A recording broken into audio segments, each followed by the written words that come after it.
All right, welcome once again to the Humanities Forum, where we pride ourselves on our technological mastery. Nothing ever goes wrong. We do it every Friday,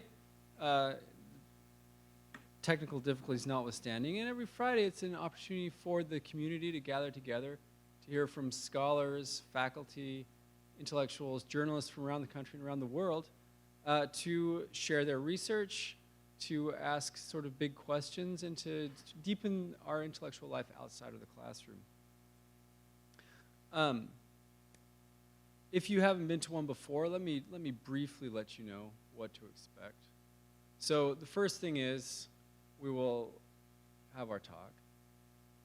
The second thing is there will be Q&A, and I'll get to the rules of Q&A in a second. And then the third thing is there's a reception down the hall. Now, during the talk, did Sophocles' audience have their laptops out? No. So should you? No, I'm sorry. We'll record the talk if you want to watch it again, but for the purpose of the next hour, just be in the room, take notes if you need to, but don't be on your screen. The second thing is, and this one we're very rigid about, the first question has to come from a student. So don't wait for your professors to bail you out. You be formulating the question you have. And then wait for the microphone to get to you so that we can all hear your words. The third thing is you really should join us for the reception down the hall. It's a great way to start the weekend to talk about what you've heard, make new friends, etc. Okay, with that, I'm going to turn this microphone over to Dr. Aaron Schmidt, who will introduce our speaker.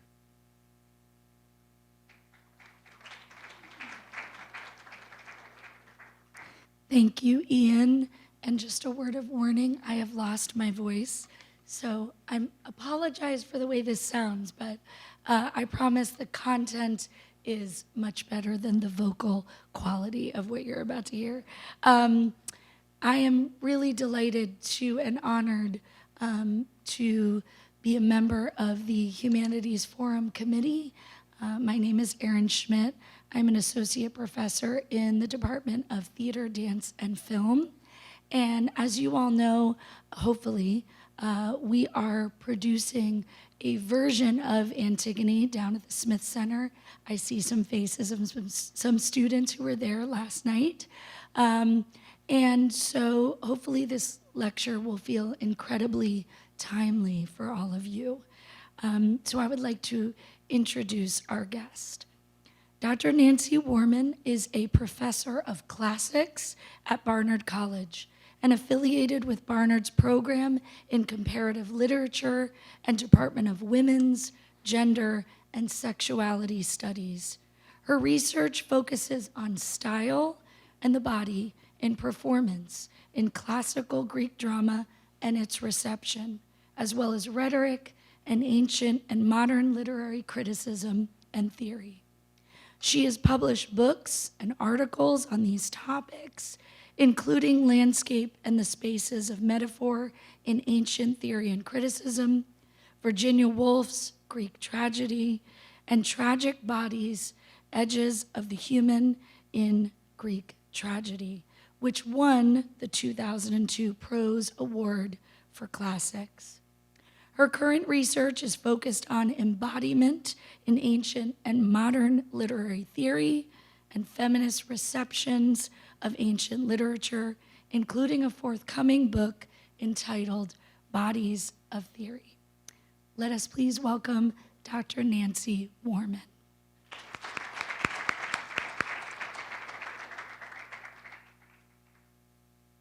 Thank you so much, Erin, for that nice introduction, and thanks to you and everybody for inviting me here. Happy to be here. Can everybody hear me okay? The only thing I have to tell you is because of our technical difficulties, I'm going to be dodging back and forth, but I'll try to make sure that all the important things that I say go into the microphone. So, okay. This talk explores how Antigone is positioned physically, emotionally, and ideologically in the different settings of Sophocles' ancient tragedy Antigone, likely staged around 440 BCE, Virginia Woolf's modernist pairing of novel and essay, The Years from 1937, and Three Guineas from 1938, and finally Athol Fugard, John Connie, and Winston Nishona's play, The Island, which was originally produced in 1973. I'll argue that Antigone serves quite different but interrelated purposes as a figure of rebellion, and that each author situates her and her avatar's bodies in distinct places and attitudes. While Sophocles stages her resistance to Creon as physically isolated, Woolf deploys her outsider status to depict female embodiments and attitudes that challenge the status quo. Fugard and his collaborators take up Antigone as a means of highlighting, again, physically, the contrasting perspectives of the incarcerated rebels who stage a very succinct revision of Sophocles' play. All of these writers, then, including the ancient dramatist, find in Antigone unique stances that wed political resistance to unconventional and uncompromising deportments. Interestingly for us all here, Brecht's Antigone, of which I saw a very strong performance last night. I really enjoyed it. I've been thinking a bit about the relation between my plays and my texts and Brecht. One of the things that's most interesting to me is that he backgrounds certain aspects of Sophocles' play, most notably its tensions around gender. We can talk about that in the discussion if you're interested. And while some of the ways in which he positions Antigone parallels dynamics that I'll discuss today, the most distinctive example comes in the prologue, which he added later, when the modern pair of sisters makes clear that outside is war and violence, and that crawling outside through an inch or two is a rebel's move, the punishment for which is death. My hope is that the patterns I highlight in what follows will also shed some intriguing light on Brecht's play. So I'm going to divide my discussion into 3 parts, arranged chronologically as well as thematically. I hope this will feel very, very orderly. We'll see. I first show the ways in which Sophocles positions Antigone as ranging beyond the bounds of both the Athenian stage and the polis, that is the ancient city-state, so beyond the ancient theater and the civic space. I then take a detour away from drama to consider Virginia Woolf's deployment of Antigone to stage within her novel and essay the figure of the female outsider. Finally, I return to the space of the theater to explore how Antigone serves Fugard, Kani, and Nechona as a rebel conduit from inside the prison walls to the world beyond. So let's start with Antigone at large. So I'm going to begin by highlighting some details from 2 scenes in the ancient play that later writers tend to focus on.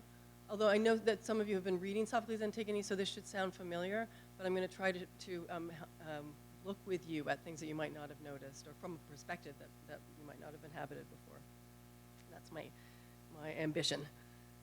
In the second episode of Antigone, Creon confronts Antigone over her attempts to bury her brother Polynices, whose corpse Creon has ordered be left exposed because he attacked Thebes, and thus, to Creon's mind, operated as an enemy of the state.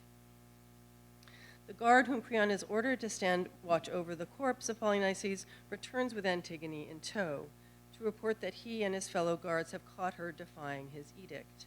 And this is text 1A behind me. He describes how they found that the corpse had been covered for a second time by a thin layer of dust. This they dutifully swept away, exposing the decaying flesh. They sat uphill from it to avoid its stink, and then a dust storm kicked up, filling eyes and noses, so that the dead body lay bare while the living ones were covered with dust. They closed their eyes to the grit, and then, when the storm abated, they could see again, Antigone appeared.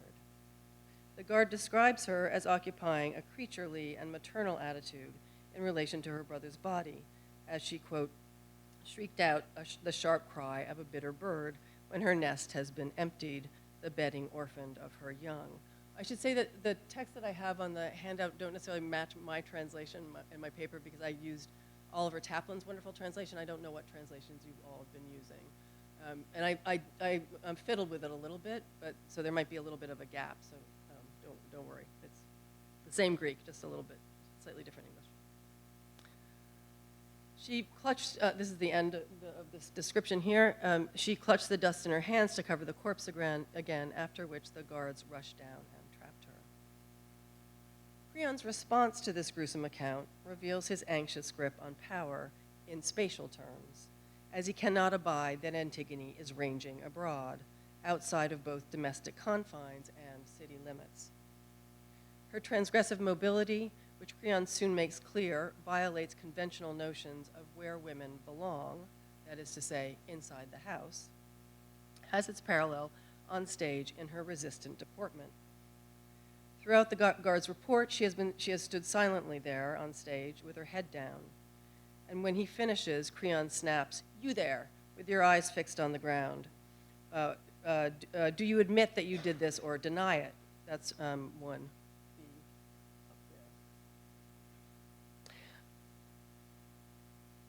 Antigone confirms that she did what she is accused of and is firm in her belief that she was right in doing so, since in covering her brother's corpse, she has honored the dead.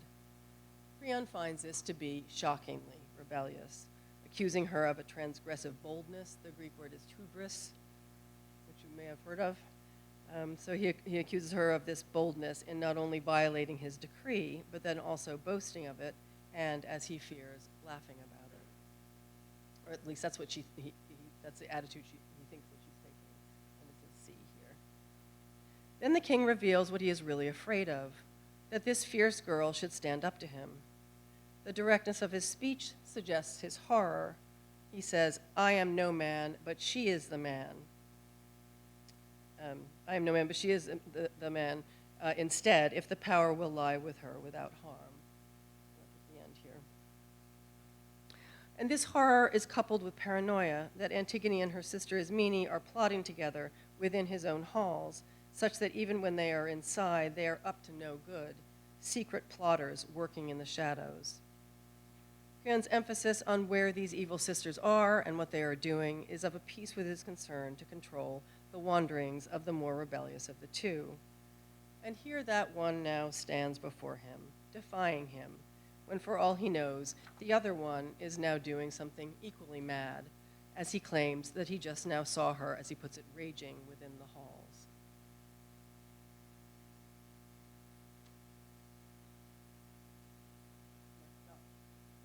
Okay, Antigone responds by asking how she could gain greater glory than by burying her brother. That's text 1D. She also famously declares that she, quote, cannot share in hate, but in love, to which Creon replies by saying peevishly, "Go down there if you must love, and love the dead. A woman will not rule while I live."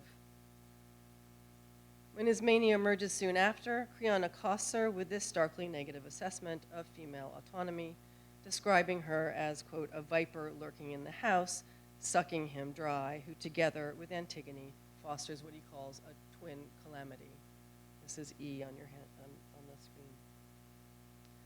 Ismene does little to allay Creon's fears, replying to his aggressive questioning that she shared in the burial of Polynices, if her sister says she did, which is, as Bonnie Honig has emphasized, paramount to saying, well, maybe Creon, but you cannot know for sure. Antigone stubbornly and rather cruelly rejects her sister's stalwart support, insisting that she acted alone and arguing with Creon over her right to do as she did. When Ismene tries to reason with both of them, Antigone insists perversely on her isolation, on being entirely alone in her familial piety and her fearlessness in the face of both civic authority, that is to say, Creon, and death. Creon is equally perverse, insisting for his part that Antigone must die for defying him, and completing his anxious policing of the sisters by declaring, and this is 1F, they must be women and not range at large. Slaves, take them within. This urge to confine rebellious women has its brutal finale in Antigone's incarceration, the rocky vault, as Creon calls it, when he orders her imprisonment. Creon seems to obsess over this enclosure, directing the guards repetitively to, as he puts it, enfold Antigone in the covered tomb, which, as he says, offers her the choice of dying or, again, living entombed. And that's G on the screen. Antigone pointedly reconfigures his designation of this prison, greeting it with characteristic perversity as what she calls her bridal chamber and deep dug home. effectively laying claim to her bodily and spatial, and thus social autonomy even now. The rocky vault serves then as a fittingly deviant space for one aiming to lie with her brother in death, so that in the end she commits suicide in this space that is somehow commensurate with her and her desires. As she had claimed to Ismene earlier, she says to her sister when they're arguing right at the beginning of the play, "Loving, I shall lie with him, beloved," and so she will. The sexualized topography of this tomb becomes violently apparent soon enough when Creon yields to Tiresias and the urgent chorus after the seer has revealed the terrible wrong of this burial. Creon then hurries off with his slave attendants, intending to free Antigone from the enclosure, yelling to them as he goes to bring axes to pry open the tomb. When a messenger returns and gives an account of the events at the cave, he depicts in pointedly shocking detail the men invading the space and advancing on her now dead body. He describes Creon and his attendants as approaching the stony-floored bridal chamber, the cavity of Hades, where the king commanded his slaves to descend into the gap torn open by the sealed entrance, presumably by Haimon, who had gotten there first. So he tells them to tear open the entrance and head into the mouth, the Greek word is stomion, of the chamber. And this is 1H. Oh, I need to show you 1H. So there's G, so I'm a little bit behind here. And this is the long passage that I've just been describing with all the specific vocabulary. There they found Antigone hanging by a cord from her own clothing, with Haimon embracing her around the waist and pressing against her. As his father approached, he turned on him, spat in his face, and rushed at him. But then, in a quick pivot, he stabbed himself instead and spurted blood over the pallid cheek of his would-be bride, a final perversion of spatial and bodily autonomy.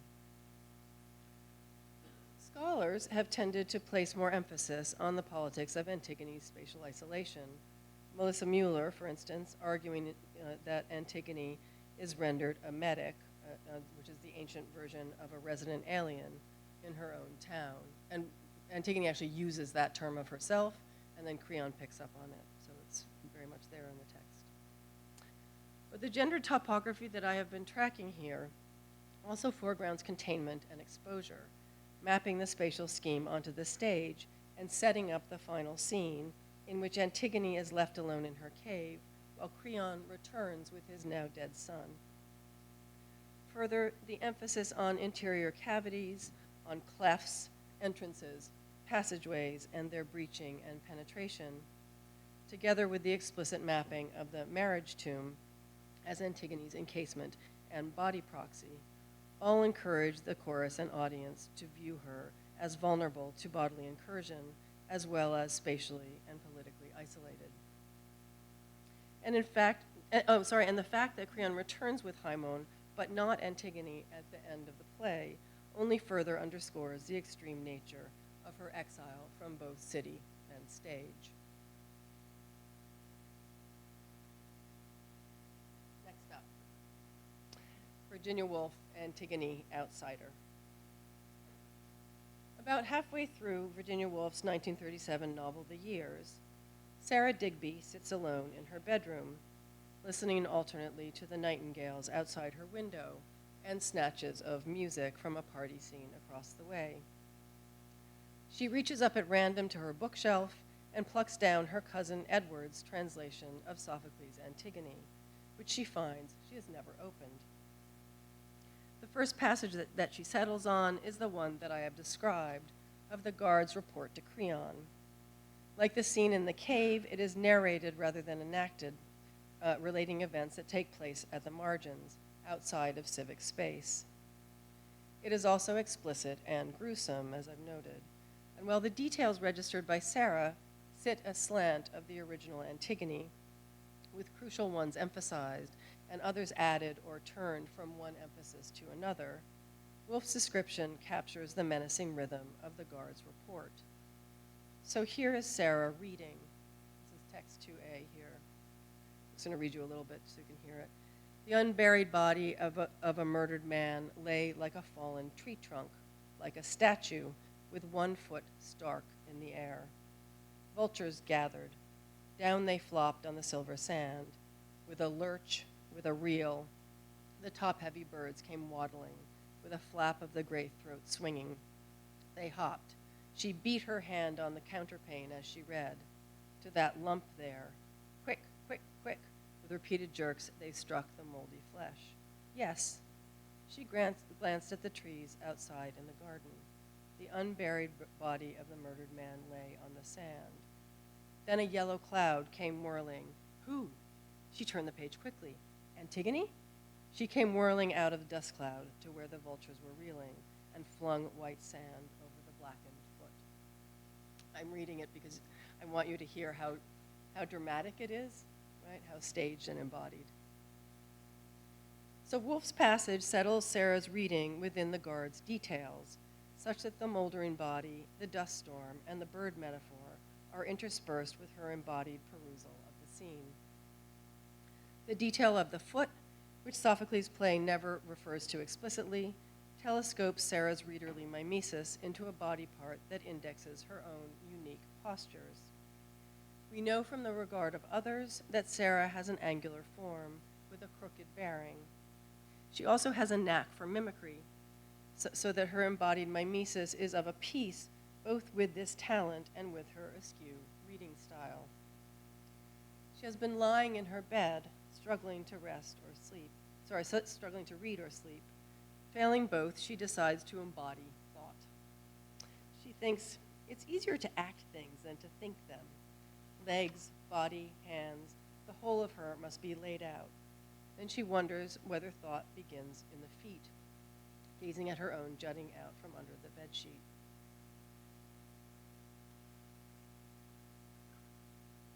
Sarah soon fixes on another passage, none other than that of Antigone's cave. Again, she sharpens the scene with a detailed intensity, and again these details exoticize the ancient text with deliberate inaccuracies. B here. The man's name was Creon. He buried her. It was a moonlight night. The blades of the cactuses were sharp silver. The man in the loincloth gave 3 sharp taps with his mallet on the brick. She was buried alive. The tomb was a brick mound. I also put up there the Sarah's end, right? Straight out in a brick tomb, she said, and that's the end, she yawned, shutting the book. In Sarah's version, this man closes off the entrance to Antigone's tomb so that there is just enough room for her to lie straight out. The detail catches her imagination. Straight out in a brick tomb, so that's the end of our little passage. She lays herself out like Antigone as she's saying this, under her cold, smooth sheets, and she attempts to block the dance music with a pillow. Sarah's eye thus pauses on 2 scenes that for her read in parallel: Polynices' corpse stretched out in the sand, and Antigone's body stretched out in the cave. This is, of course, as you all know, we're reading Sophocles. It's not the end of the ancient drama. That's just Sarah's punctuation. As noted, the sexualized topography of this enclosure sets it up as a body proxy for Antigone. But Sophocles' play does not include a scene of burial, not even in the narration, that is to say, in the messenger speech. Nor is there any loincloth, any cactus, any moonlight, and at least initially, Antigone is not laid out on the floor, though she does seem to occupy this position after Haemon kills himself. Sarah's editorializing bypasses this type of close reading and goes for the bodily sensory experience, adding color here and tactility there, thinking with her postures as she absorbs, rearranges, and thereby disrupts the Sophoclean text. The explicit gendering of this disruptive reading suggests that Woolf stages Sarah as engaging in what Luce Irigaray would frame decades later in This Sex Which Is Not One as a deliberately bad miming, what she calls a disconcerting of language. This playful reworking constitutes the only way to open up space for female voices, such that insolent female modes of reading and writing unsettle the dictates of patriarchal and authorial control. Woolf's description of Sarah's reading process also indicates that we should understand these details as her own. And I'm quoting, "From the litter of broken words, scenes rose quickly, inaccurately, as she skipped." And this encourages a sense that she represents an authorial figure in Woolf's novel, I think probably the primary one. Her sensory, irreverent mode of reading transforms the text as she sets Antigone's supine position in the cave beside that of her brother's corpse on the dusty plain and lays her own body out in her single bed. Although Sarah's close juxtaposition of these two scenes may appear desultory, we can recall that in the first episode of Sophocles' play, this is precisely where Antigone tells Ismene that she would like to be. Again, when I quoted this to you before, "Loving, I shall lie with him, beloved." So I want to pair Sarah as oddball reader with the figure of the female outsider in Woolf's Three Guineas. That's what I'm moving on to now. This is an essay that Woolf envisioned as a companion to the years. She actually tried to write them together, like interweave them. Didn't quite work, so she pulled them apart, and so they still speak to each other. All right, we'll leave that for a minute. So she wrote this as a companion, and I should also note that while she was working on the novel and essay and trying to think about how they fit together, this is the moment when Nazi Germany is looming as an international threat. So Three Guineas is engaged with that as well. Interesting for us, right, because of Brecht. Three Guineas addresses head-on both patriarchal society and the male appetite for war. While Antigone appears only in passing at the ends of the second and third chapters, Woolf positions her very pointedly as a paradigmatic rebel. Antigone's stance against the state inspires Woolf's argument that any true challenge to patriarchal order can only come from what she calls an outsider's society. Without this external perspective, those who might want to stand in opposition will find themselves nonetheless compromised by their own dependencies on patriarchal social and familial relations that aim at the control of women. Woolf's narrator thus directs her readers to seek out this independent eye, and one way to do this, she argues, is through thinking with art. Look at pictures in galleries, she urges, or turn on the radio and, quote, rake down music from the air. And this is 2C. Or the reader could go into a library where she might come upon Sophocles' Antigone, a text that the narrator claims is an excellent measure of what she calls the effect of power and wealth on the soul. The scene around which this discussion pivots is the conflict around which the plot of the play itself turns, that between Antigone and Creon over the burial of her brother Polynices. In the play, Antigone's loyalty to her family and a moral sense broader than the civic starkly offsets Creon's rigid resistance to the burial of a person he regards, again, as an enemy of the state, of Thebes in particular. And once again, also, there is no question that Sophocles' drama treats this as a gendered confrontation, as Antigone's fierce and stubborn independence threatens Creon's unquestioning faith in traditional hierarchies, such that he fears repeatedly that a woman might unsettle a man's prerogatives, as we heard when I walked through the Sophocles plot. The most famous example in their tussle over essential values is Antigone's claim to share in love rather than hate, which I've quoted to you before. And this quote, I'm born to share in love rather than hate, operates as a hinge between the essay and the novel The Years, as the novel also features the same quote in a scene that ironizes a male character's knowing stance in relation to reading Greek. In The Years, Edward refuses to translate those words, and this is 2D here, this wonderful little scene. So he refuses to translate the words, and Woolf actually leaves them untranslated in her own text, as Edward says stuffily that his interlocutors wouldn't understand. In the essay Three Guineas, the words are not even quoted in the main text. The Greek appears instead in a footnote, and now includes the famous classicist Jebb's translation, "'Tis not my nature to join in hating, but tried to show you the relation amongst these passages here. So here's Edward snootily refusing to translate the Greek. And this is where the Greek ends up in Guineas in this footnote, which connects to that passage there. See? It's a hinge.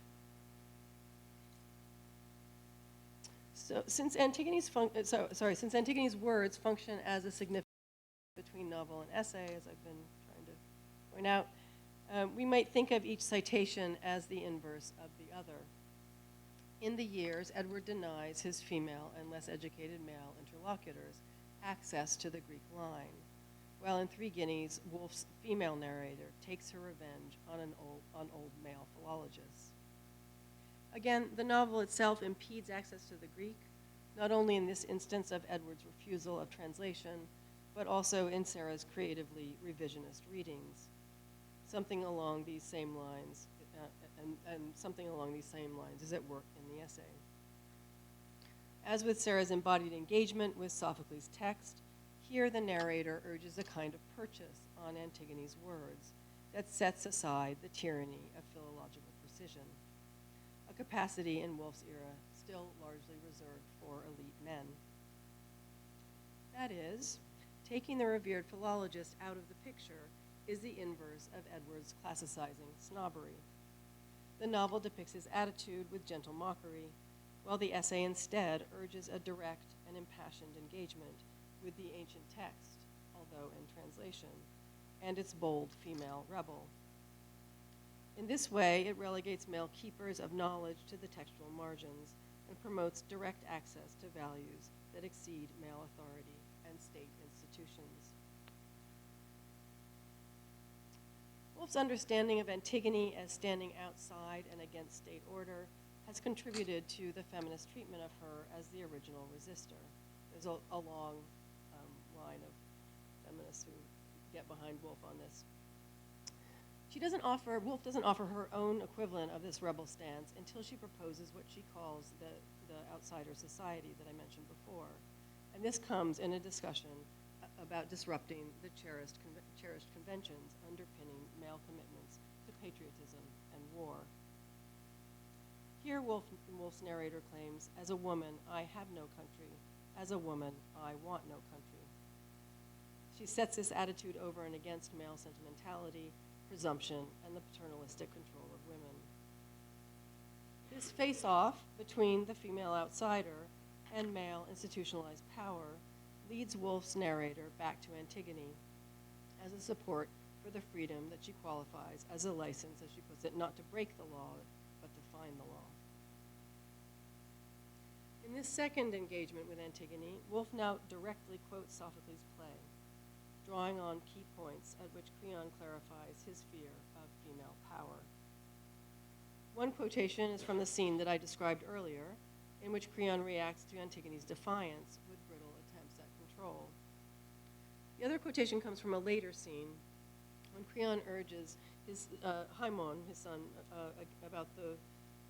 argues with Haimon about the rule of law, which he puts in pointed terms.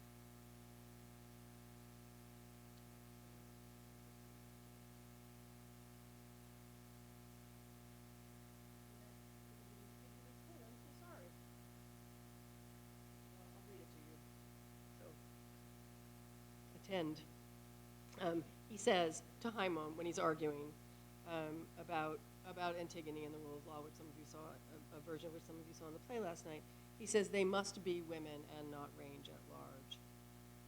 So very parallel to the,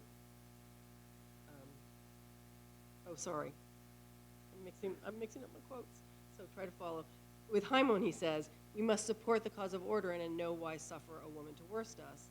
And then Woolf makes that directly parallel. She follows that up with the quote that I gave you before, they must be women and not range at large. So she reads them as if they were the same scene and stacks these quotes, all from the text, all from Sophocles, but one after another, so that you can kind of hear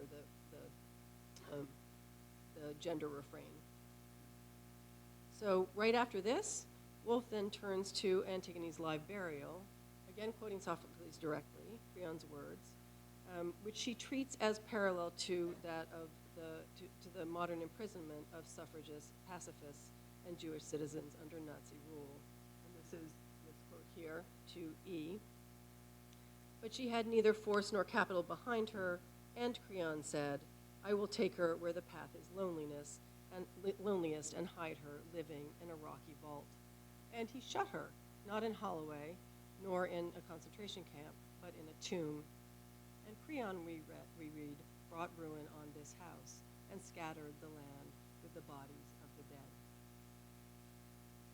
This is the prison. That's where suffragists were put during this period. In this way, Antigone's resistance and imprisonment in the borderlands serves as a culmination of Woolf's treatise. She's really positioned right at the end. It's very powerful. By fashioning Antigone as the ultimate outsider, Woolf secures the unique standpoint from which one might mount a challenge to the male institutional failures of war and violent conflict, exclusionary educational systems, and sexist professional practices. Woolf's Antigone thereby catalyzes awareness of female experience in a world hedged around by the dangers of simply being female and non-compliant within patriarchal, that is to say, normative social confines. This non-compliance in Woolf's novels may take apparently mild forms, such as Sarah's aberrant readerly posture, while in Three Guineas, the fierceness behind such wayward and deviant attitudes is palpable. My third section, Fugard, Connie, and Jonah, Antigone inside. So Athol Fugard and his collaborators, John Connie and Winston Nashona, produced the play that they called The Island in Cape Town in 1973 in Cape Town, South Africa, though it and other plays devised by this trio were not regularly mounted in South Africa until 1994, after the racist regime of apartheid ended. Fugard, a white man, and the black Connie and Nashona were members of an interracial theater group called the Serpent Players, which violated the laws against racial mixing and continuously faced government harassment for their politically challenging plays. The Island, which stages a radically pared-down version of Antigone within its fictional frame, is one of the most well-known of these. This mini Antigone zeroes in on a central scene with which Woolf's Three Guineas is most engaged. Once again, that of the face-off between Antigone and Creon. And yet the differences are quite stark, as we might expect. Where Woolf deploys Antigone as a challenge to male presumptions about power and knowledge, for the Serpent Players, she serves ultimately as an avatar for resistance to white rule. Race is never really a salient concern in Woolf's focus on female empowerment, while Fugard, Connie, and Nashona deploy sexist tropes apparently uncritically until their Antigone is fully on the scene. The Island is minimalist in plot and staging, featuring only 2 actors and taking place almost entirely in a cell in the notorious prison on Robben Island. It is full of silences and loss. The 2 men fashion what Marianne MacDonald has called a weapon for counterattack out of the bare bones of carceral life and a stripped-down plot effectively stolen from their colonial oppressors. The 2 prisoners, named for the actor collaborators, John and Winston, who were themselves detained for their activism, spend the scenes by turns arguing and attempting to entertain each other. Their diversions include the dramatizing of phone calls home, the rehearsing of movie plots, and the play that John proposes that they enact for a prison concert. The action of the Island thus largely revolves around these little fictions, scenes within scenes in which the prisoners transport themselves elsewhere, up and out of their bleak setting. When they argue, and they are often at odds in large ways and small, their most consequential conflict concerns the proposed play, since John wants to stage a version of Antigone. Winston is dismissive of this as a choice and has little interest in what he regards as yet another chore, equivalent in his mind to tasks set by the prison guard whom the men refer to by the Hoso word for carrion fly. And this is 3a up there. Learn to run for Hidoshi, learn to dig for Hidoshi, and what happens when I get back to the cell? Learn to read Antigone. While John attempts to outline his plot, Winston continues to mutter, learn to read, run, learn to read, his pairing of the warden's orders with John's directions suggesting that both represent oppressive regimes, the one South African apartheid, the other European traditions. I've given you most of that there. He refuses to get the plot straight, Winston. He keeps getting it wrong and irritating John. He refuses to accept that Antigone is guilty in particular, and he refuses to help John construct the meager costumes. Their conflict over the play comes to a head when John convinces him to put on Antigone's costume and then laughs uproariously at him, which leads Winston to settle into his objection more staunchly. At this point, rather than just purposefully getting plot points wrong, he rejects the Antigone for its Greekness and status as legend. Not only is he not, as he says, a bloody woman, he says, emphasizes angrily, but the story is not even history. This is 3b. He thus deems it bullshit and child's play. John responds to Winston's bitter critique as an existential problem. He points out that where they are, trapped in time and place on the margins of a viciously racist society, renders everything they do child's play. Their exchange in this second scene thus extends across colonialist literary traditions, that is to say the legend, sexist reaction and body mockery, and the crisis of bare life, to use a famous phrase from Agamben, that imprisonment entails. If Winston is scornful of play acting, John's framing of their entire existence as play suggests that the island is not so much hyper-real as it is meta-theater. In its spareness and its silences that are punctuated largely by fictionalizing or talking about fictionalizing, again, trips to the movies, phone calls, and discussing the merits of Antigone. Their own play unpicks the human attachment to stories. It exposes with relentless clarity the need to find in that space at the edges of bare life some uplifting gesture, something that saves one from becoming an animal or a thing, from becoming, that is, like their fellow prisoner, poor Harry, who has begun to resemble the rock that he chisels day after day. The two main events of the remaining scenes after this face-off are John's discovery that he is to be released from prison in a few months, and Winston's decision to go ahead with their version of Antigone. The two final scenes thus interweave the existential crisis precipitated by the prisoners being trapped out of time on the margins with their deployment of their fictions. So interweave that existential crisis with their fictionalizing. That is to say, one child's play with another. The effect of this is both heartbreaking and startling as Winston stares down the endless train of days.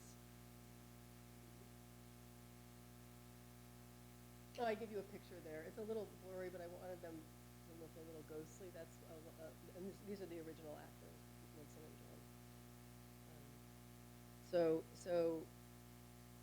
I actually tried to find a still of the scene that I'm describing because it's an amazingly, it's so quiet and so awful, but I couldn't find one. They guard a lot of these stills very, very jealously. So he first engages with fierce zeal in the counting down of John's time in prison, and then he says bleakly, and here's our quote, "I'm jealous of your freedom, John. I also want to count. God also gave me 10 fingers, but what do I count? My life? How do I count it, John? One, another day comes, one. When you ask for help, right? Help me, John. Help me, brother." He reduces his friend to pitying silence, and then, as the light shifts, he collects his props, rouses his fellow player, and takes the stage to assert his freedom. As I've mentioned, the focus of the island's brutally concise Antigone is another face-off, so that the argument between the prisoners parallels the ancient one between the king and his rebellious niece. In John's and Winston's hands, this one-act play, which they call the trial and punishment of Antigone, is closely engaged with the scene in Sophocles' drama, like Woolf's versions, but again with a very different style and focus. Also, like Woolf, the serpent players put the scene to new aesthetic and political use. First, John prefaces their drama with a narration of the ancient plot that includes a description of Polynices, the rebel brother left to rot, as having returned, and I'm quoting, to drink the blood of his masters. That is to say, Polynices is framed from the outset as a rebel hero, parallel to those black activists who engaged in anti-apartheid activism in exile. Parallel, that is, to the activities of the serpent players themselves.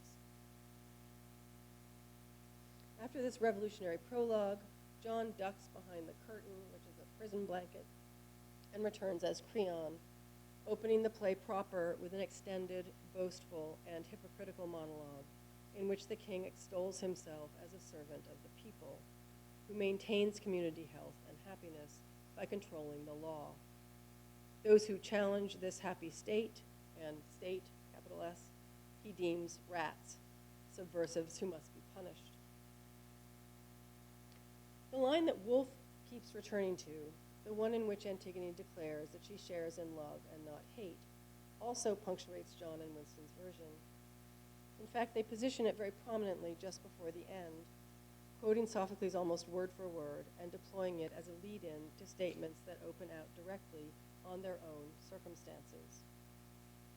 Before turning to these final lines, which are also the final lines of the play, I want to address one of the more interesting features of this moment, which picks up on a theme that runs throughout the island. And here are their lines.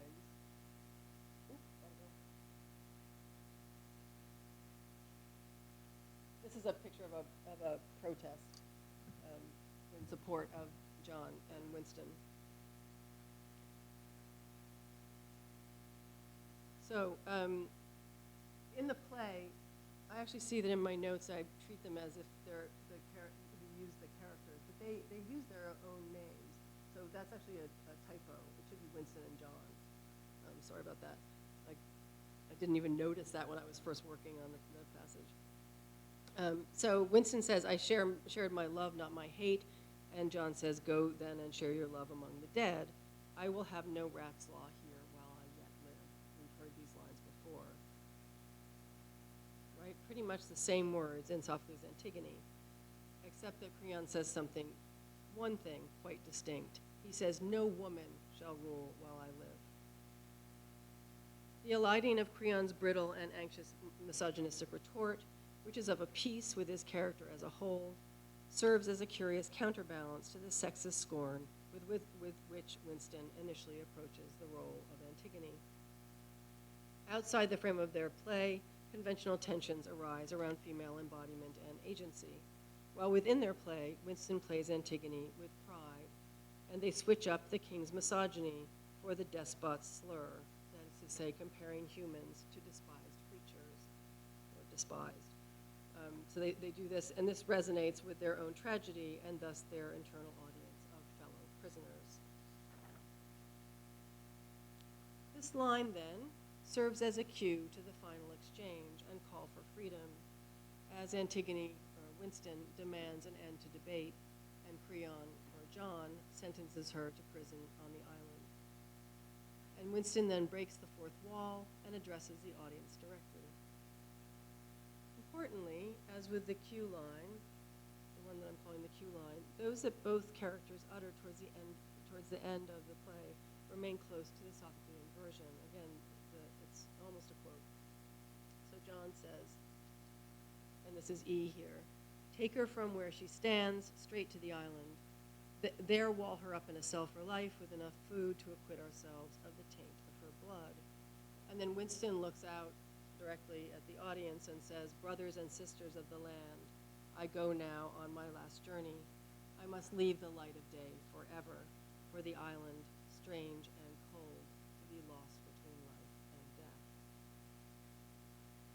The stage directions state explicitly that Antigone's final lines are addressed to the internal and thereby to the external audience.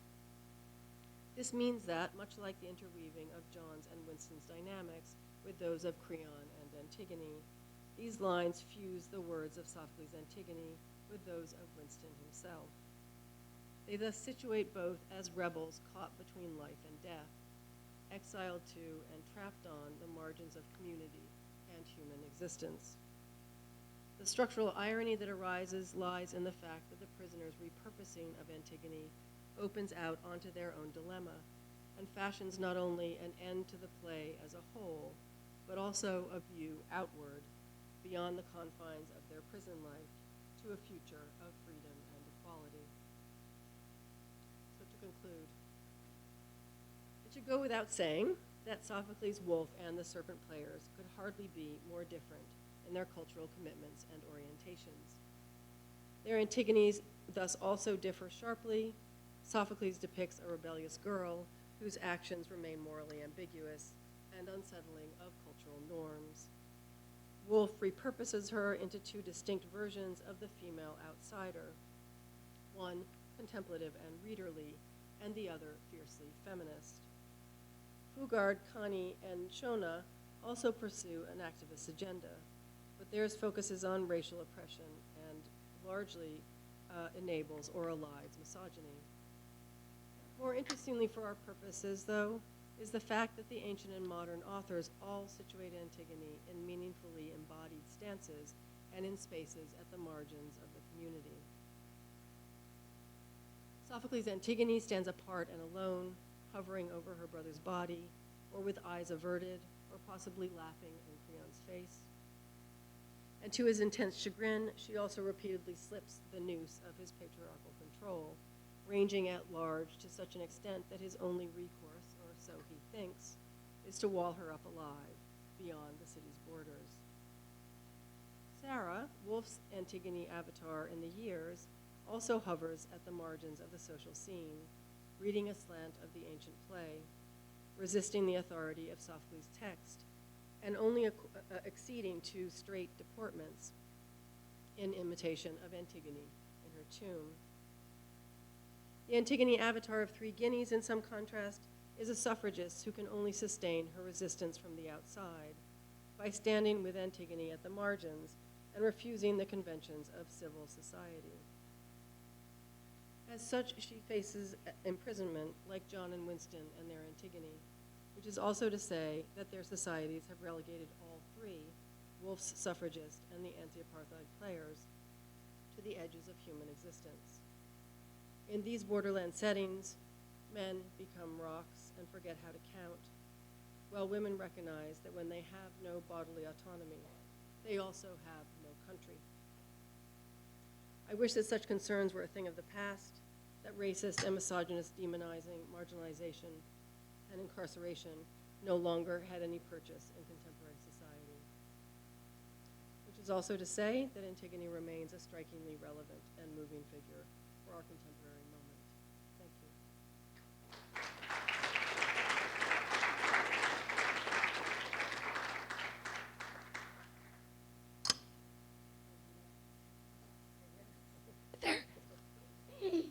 Questions? Sorry, so sorry. That was very loud. Questions? Student, question, yes.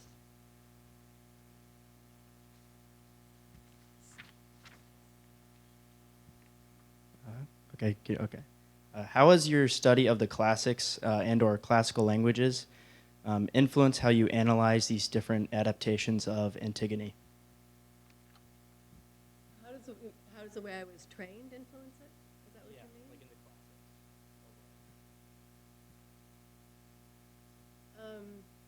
So when you're trained as a classicist, you're a very close reader. It's very hard for me not to obsess over language, details of vocabulary, very specific aspects of bodies and how they're placed and who's talking to whom, things like that. And so I think it's that makes me see certain things about texts that are modern English texts. Since I'm I'm reading like that already, I take those tools and go looking. And what's interesting about, I hope I convinced you, about these texts is that once you start looking like that, I guess two things. You can see, reading across the text, you can see these parallels, spatial, bodily parallels, engagement with gender issues.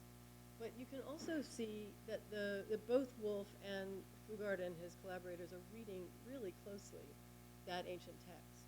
So it's like they themselves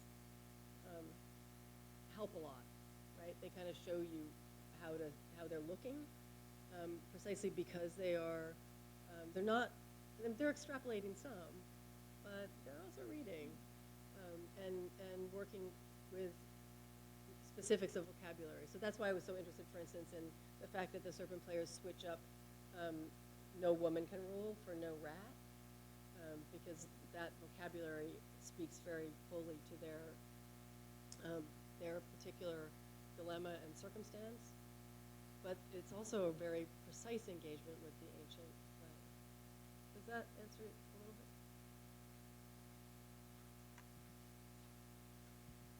a little bit? Are there other modern works where you've seen the Antigone and possibly Creon, like avatars, kind of used as well to highlight some sort of issue?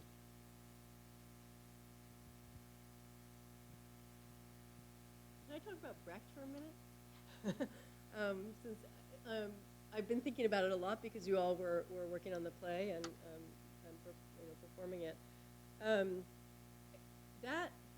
I bring that up in part because that play is also really interested in the face-off between Antigone and Creon, right? It's really, that's a core dynamic, and it's where you might say most of the drama happens.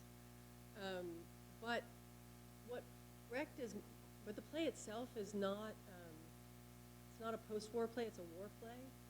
And I'm suspicious that that's why Brecht downplays the gender face-off. The fact that in the Sophocles play, Creon, as you saw in these lines, can't stop talking about the fact that she's a woman. And that really upsets him and worries him and causes him all kinds of anxiety. Whereas it comes up like really rarely in the Brecht text. So a couple things to say about that too. That play, you all likely know this, is an adaptation of a German poet's version of the play who worked with the Greek. And it is quite close. So the German poet is Hölderlin, if you're interested or know and want me to say that. Sometimes it's really close to the text, especially in the face-off with Antigone and Creon. Other times it seems like it's working with, I would hazard, other ancient plays. The inclusion of Megarius, for instance, that's not in Sophocles Antigone. That character only surfaces in the plays that we have from antiquity in Aeschylus, in Seven Against Thebes, if you're interested. And so, I mean, just to take the example that's in front of us, I guess the answer then is kind of split. On the one hand, you have this focus on that confrontation. On the other hand, you have a context for it that is much more interested in war, right? Especially in the face-off between Thebes and Argos, and in fact, a lot of that's imported from Seven Against Thebes. So it's a very unique and distinct. I mean, compared to my examples, it's really quite distinctive. Because I would hazard that also makes you see the Antigone-Creon conflict differently. And that's why the gender is not as front and center, precisely because it's a wartime conflict, which has to be then, one way to read it anyway, is a conflict of values that are not, from the Brecht perspective, not gender, so much as having to do with dictatorship, say, versus democracy. That's just a start.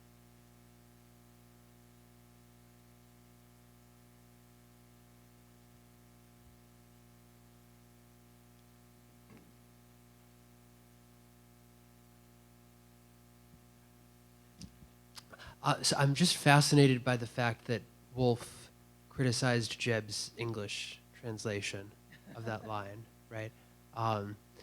Like, is she claiming English for herself, or is she claiming Greek for herself, or is she claiming both? And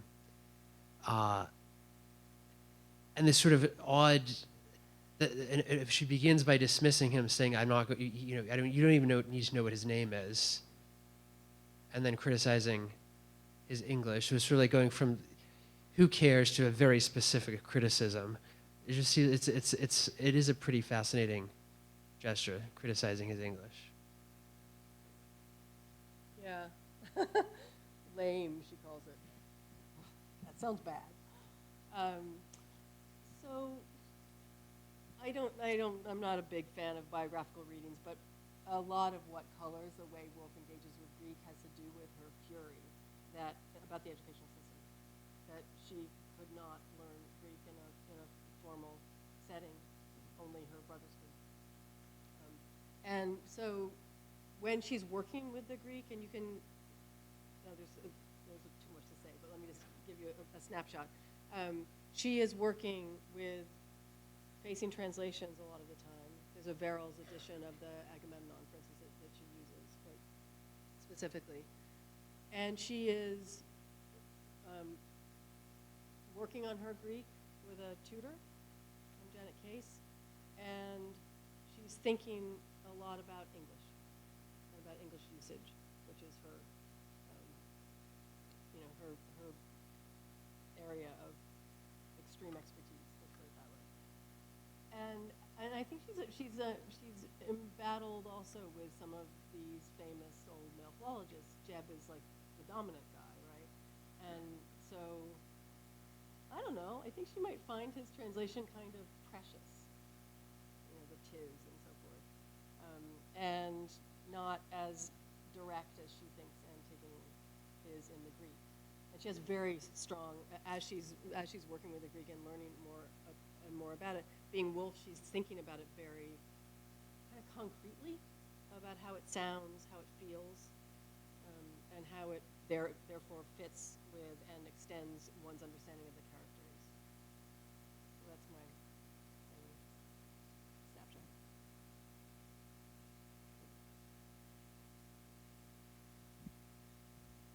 But thank you so much for being here. My question, I was just wondering, I know we talked about how Antigone is kind of seen as a rebel in this, and I was just wondering do you think the term like rebel is supposed to be like a good one? And then I'm not sure how do we tell the difference between like a rebel and a traitor when you're like reading these things? Sorry, can you just add? Like Antigone, in like the Sophocles text, Antigone is like a rebel, like going against Creon. I know that you talked about like, of course, the fact that she's a woman kind of like enhances his like feelings towards that. But I just was wondering, like, do you think that like definition overall as a rebel in like text like this is a good one? Like we see a rebel as a good figure. So one way of asking that is Woolf misreading? Is that kind of what you're thinking? Yeah. Or Fugard and his pals.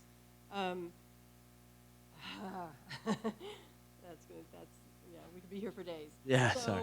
one of the interesting things about Sophocles' play is that it's really quite carefully balanced between the two perspectives, and it doesn't solve that balance purposefully, right? One of the beautiful things about the structure of Greek tragic plotting is that that's how they're structured.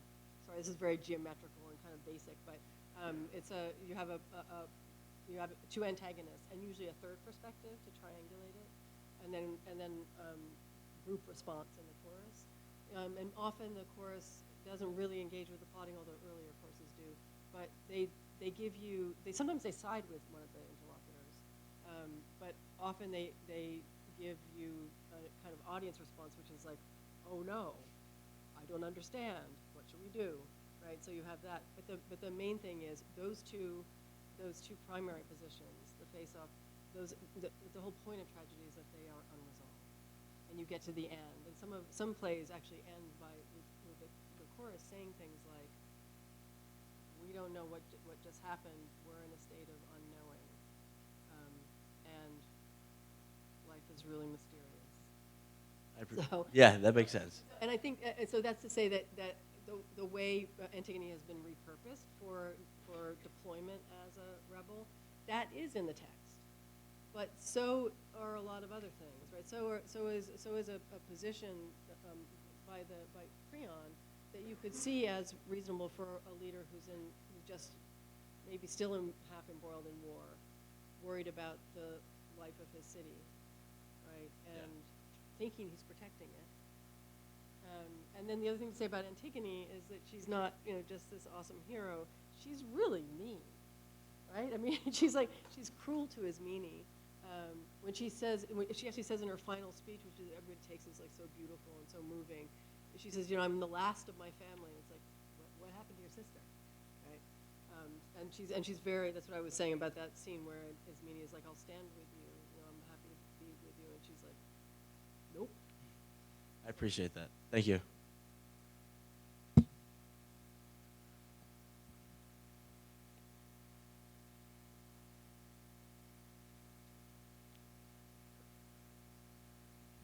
Thank you again for that.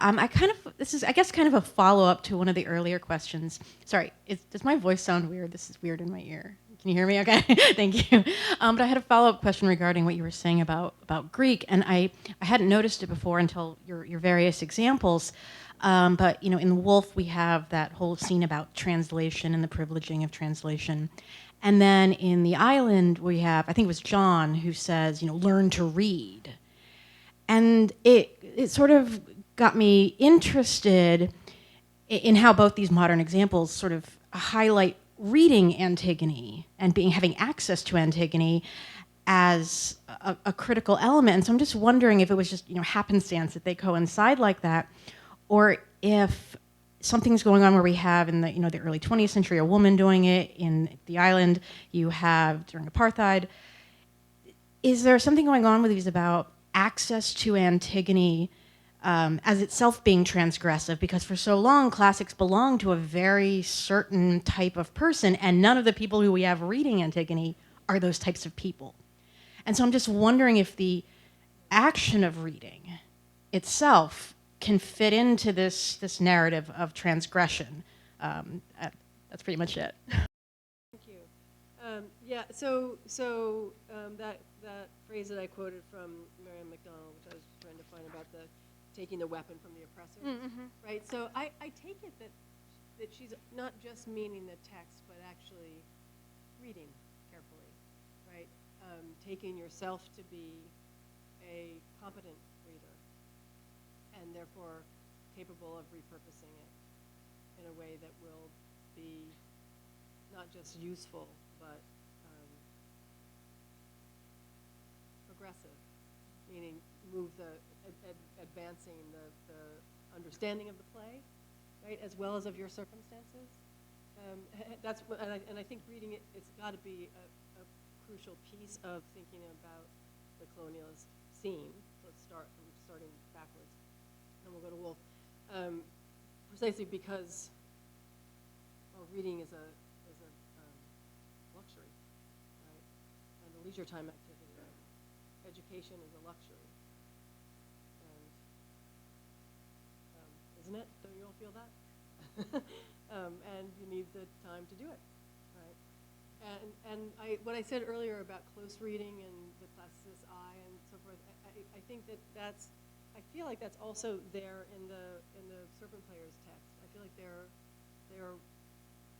they're at least attending closely to translations, thinking about what the original looked like, and working, in this very precise, detailed way to switch it up for their purposes.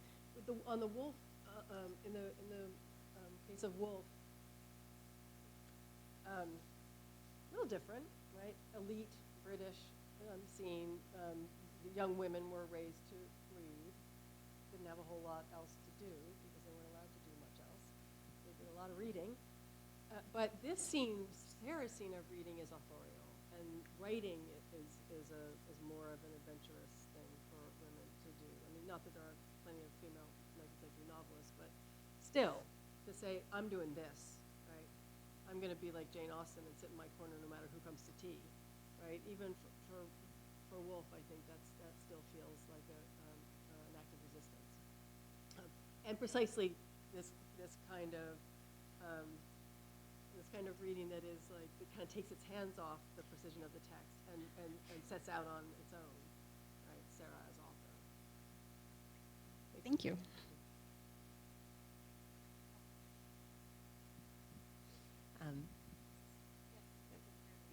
Yes.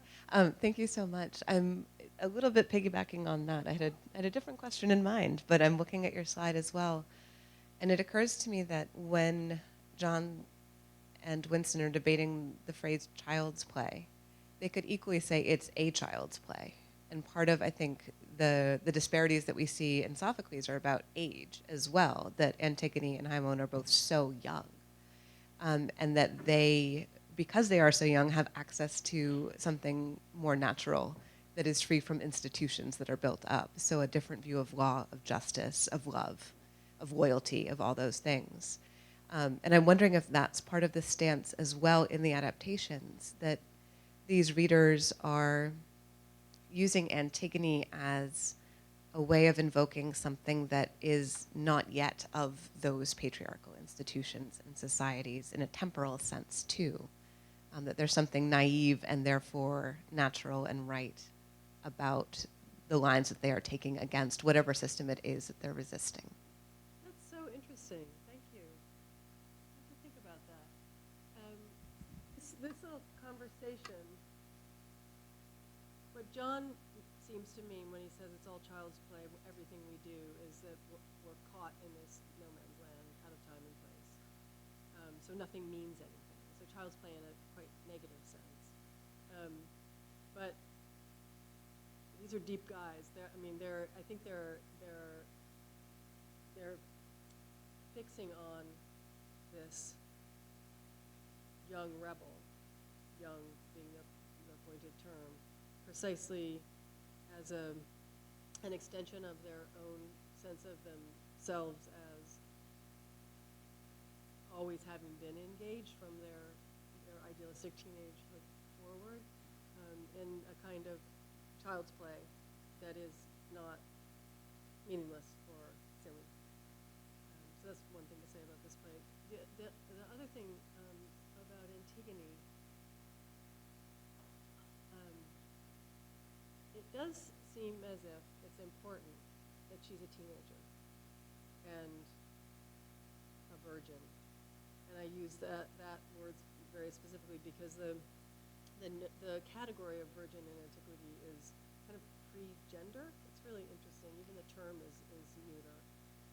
So she's not settled in the confines of either the domestic spaces or the civic spaces in any way that is kind of in keeping with full habituation, right, into the gender hierarchy and therefore where women belong. And I think that contributes to how terrified Creon is of her. Can't put her anywhere. He's trying, right? But she seems to, purposely stand apart. And one of the weird things, sorry, this is a little bit of a tangent, but it's interesting to think about. One of the things about ancient rituals around virgins and rites of passage is that they sent girls out into the wilds, dressed up as bears, famously, in this place called Browron. And they did these little, I don't know, we don't even know much of what they did. We wish we did. But there's clearly an ancient thinking around the dangerousness of those rites of passage and how you send somebody out to pull them in as more fully human and therefore gendered and placed properly. Great. Thank you. Thank you, Dr. Worman. Thank you. We invite you to the reception in the great room. Thank you.